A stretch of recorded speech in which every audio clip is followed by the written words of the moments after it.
ಕೊಡಿ ಹಬ್ಬ ಕರಾವಳಿ ಕರ್ನಾಟಕದ ಅತಿ ದೊಡ್ಡ ಜಾತ್ರೆ.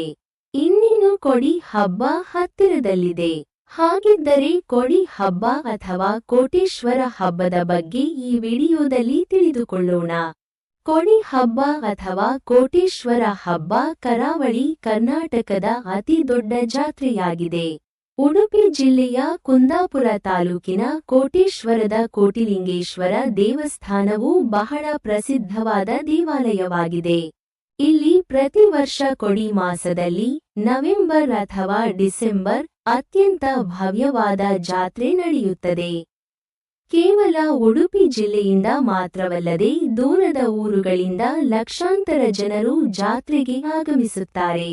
ಶೈವರ ಇಷ್ಟದೇವರಾದ ಶ್ರೀ ಕೋಟಿಲಿಂಗೇಶ್ವರ ಶ್ರೀಮದ್ ವಾದಿರಾಜ ತೀರ್ಥ ಗುರುಸಾರ್ವಭೌಮರ ಅನುಯಾಯಿಗಳಾದ ವೈಷ್ಣವರಿಗೂ ಆರಾಧ್ಯ ದೇವರು.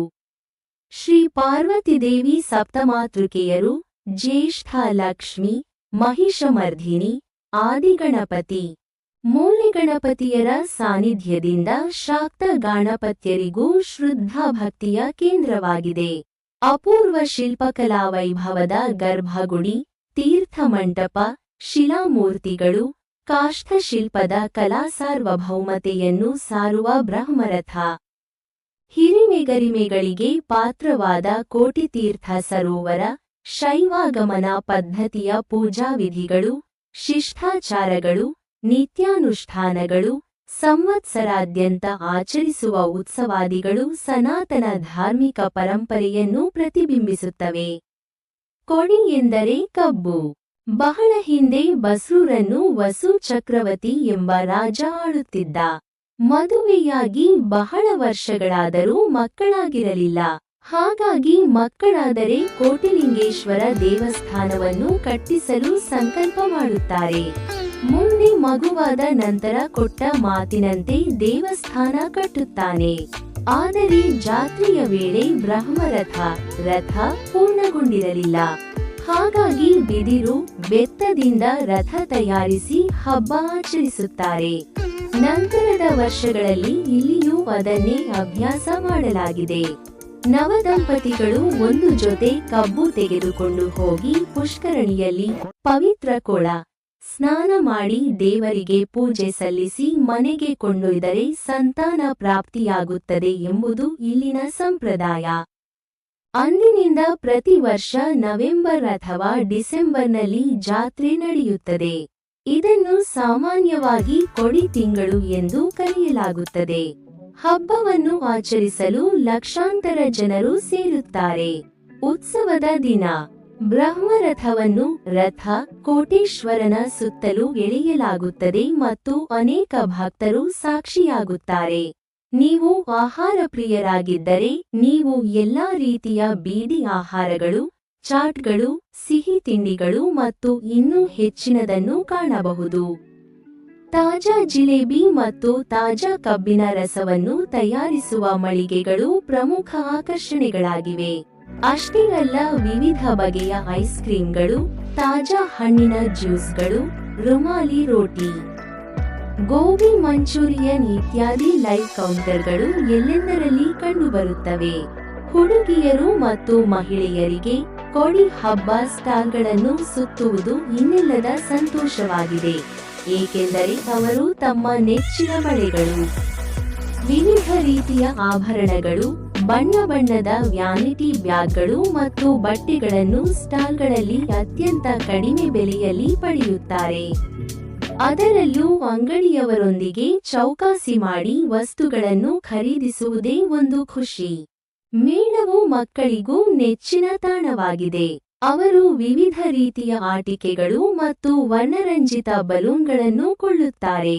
ಉತ್ಸವದಲ್ಲಿ ತಾತ್ಕಾಲಿಕ ಅಮ್ಯೂಸ್ಮೆಂಟ್ ಪಾರ್ಕ್ ಅನ್ನು ಸಹ ಸ್ಥಾಪಿಸಲಾಗುವುದು. Giant wheel, break dance, Columbus, merry go round ಮಕ್ಕಳ ಮೆಚ್ಚಿನವುಗಳಾಗಿವೆ. ಸಂಪೂರ್ಣವಾಗಿ ಕೊಡಿ ಹಬ್ಬವು ಕುಂದಾಪುರ ತಾಲೂಕಿನ ಮತ್ತು ಸುತ್ತಮುತ್ತಲಿನ ಅನೇಕ ಜನರನ್ನು ಒಂದುಗೂಡಿಸುವ ಹಬ್ಬವಾಗಿದೆ. ಹಬ್ಬದ ಧಾರ್ಮಿಕ ವಿಧಿಗಳು ಕೊಡಿ ಹಬ್ಬ ಖ್ಯಾತಿಯ ಕೋಟೇಶ್ವರ ರಥೋತ್ಸವ, ಸೌರಮಾನದ ವೃಶ್ಚಿಕ, ಚಾಂದ್ರಮಾನದ ಕಾರ್ತಿಕ ಅಥವಾ ಮಾರ್ಗಶಿರ ಮಾಸದ ಹುಣ್ಣಿಮೆಯ ದಿನ ನೆರವೇರುತ್ತದೆ. ಕಾರ್ತಿಕ ಮಾಸದ ಹುಣ್ಣಿಮೆಯ ಸೋಮವಾರದ ಕೃತ್ತಿಕಾ ನಕ್ಷತ್ರದಲ್ಲಿ ಕೋಟಿಲಿಂಗ ಉದ್ಭವವಾದುದೆಂದು ಪ್ರತೀತಿ ಇದೆ. ಅದೇ ದಿನ ರಥೋತ್ಸವ ಆಚರಿಸುವಂತೆ ನಾರದರು ವಸುಚಕ್ರವರ್ತಿಗೆ ಹೇಳಿರುವ ಬಗ್ಗೆ ಸ್ಥಳ ಪುರಾಣದಲ್ಲಿ ಉಲ್ಲೇಖಿಸಲಾಗಿದೆ. ವೃಶ್ಚಿಕ ಮಾಸದ ಜ್ಯೇಷ್ಠ ನಕ್ಷತ್ರ ಸಾಮಾನ್ಯವಾಗಿ ಅಮಾವಾಸ್ಯೆ ಕಳೆದು 3ನೇ ದಿನ ದಂದು ಪ್ರಾತಃ ಕಾಲ ರಥ ಮುಹೂರ್ತ ಮಾಡಿ ನಂತರ ಬೆಳಿಗ್ಗೆ ಮುಹೂರ್ತ ಬಲಿ ನೆರವೇರುತ್ತದೆ.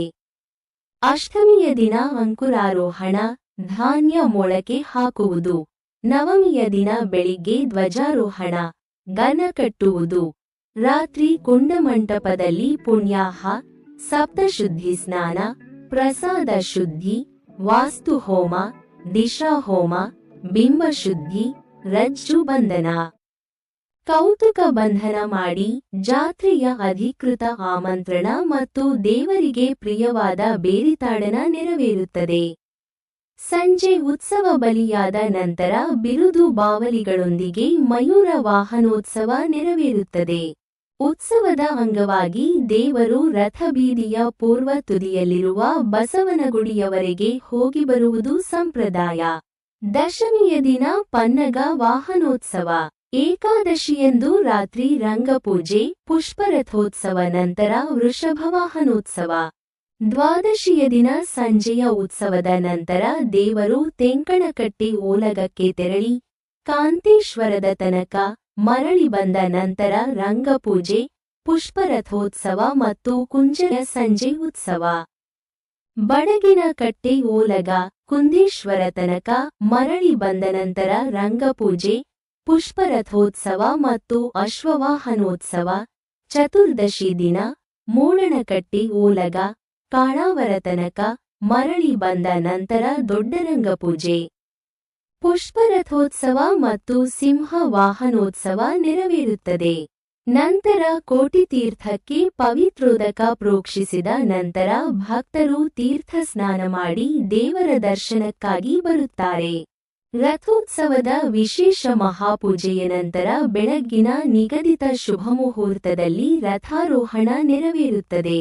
ಗೋಣೆದೇವರು, ತ್ರಿಶೂಲ, ಬಿದಿರಕುಡಿ, ತಾಂಡವೇಶ್ವರ ಮತ್ತು ಉತ್ಸವ ಮೂರ್ತಿಗಳು ರಥವೇರಿದ ನಂತರ ನೆರೆದ ಭಕ್ತರು ರಥವೆಳೆದು ಧನ್ಯತಾಭಾವ ತಳೆಯುತ್ತಾರೆ. ಮಧ್ಯಾಹ್ನದ ಮಹಾ ಅನ್ನಸಂತರ್ಪಣೆಯ ನಂತರ ಸಂಜೆ ರಥಾವರೋಹಣ ನಡೆಯುತ್ತದೆ. ಅಷ್ಟಾವಧಾನ ಸೇವೆಯ ನಂತರ ದೇವರು ದೇವಾಲಯ ಪ್ರವೇಶಿಸುವುದು. ನೀವು ಈ ಹಬ್ಬಕ್ಕೆ ಬಂದಿದ್ದರೆ ನಿಮ್ಮ ಅನುಭವವನ್ನು ನಮಗೆ ತಿಳಿಸಿ.